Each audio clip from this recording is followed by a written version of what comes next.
ഇന്ന് ലോക ടെലിവിഷൻ ദിനം. 1996 നവംബർ 21 ഐക്യരാഷ്ട്രസഭയുടെ ജനറൽ അസംബ്ലിയാണ് ടെലിവിഷൻ ദിനം ആചരിക്കാൻ ആഹ്വാനം ചെയ്തത്.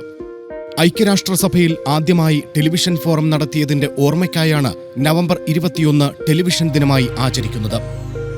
1926 സ്കോട്ടിഷ് എഞ്ചിനീയറായ ജോൺ ലോഗി ബെയർഡാണ് ടെലിവിഷൻ കണ്ടുപിടിച്ചത്. കഴിഞ്ഞ നൂറ്റാണ്ടിലെ കണ്ടുപിടുത്തങ്ങളിൽ ഏറ്റവും കൂടുതൽ ജനങ്ങളെ സ്വാധീനിച്ച ഒന്നാണ് ടെലിവിഷൻ. ഇന്ന് ലോകത്തിലെ ഏറ്റവും ശക്തമായ വാർത്താമാധ്യമമായി മാറിയിരിക്കുകയാണ് ടെലിവിഷൻ. ഇന്ത്യയിൽ 1959 സെപ്റ്റംബർ 15 ആദ്യ ടെലിവിഷൻ കേന്ദ്രമായ ദൂരദർശന്റെ പ്രവർത്തനം തുടങ്ങുന്നത്. സ്വകാര്യ ചാനലുകളുടെ കടന്നുവരവോടെ ടെലിവിഷൻ പ്രേക്ഷകരുടെ എണ്ണവും വർദ്ധിച്ചു. സാങ്കേതിക വിദ്യ വളർന്നതോടുകൂടി DTH ഹൈ ഡെഫിനിഷൻ ടെലിവിഷൻ തുടങ്ങിയവ കൂടുതൽ ദൃശ്യമികവ് നൽകി. ഇന്റർനെറ്റ് സാധ്യമാക്കിയ നവമാധ്യമങ്ങളുടെ ഈ കാലഘട്ടത്തിലും ടെലിവിഷൻ കാണുന്നവരുടെ കാര്യത്തിൽ കുറവുണ്ടായിട്ടില്ല.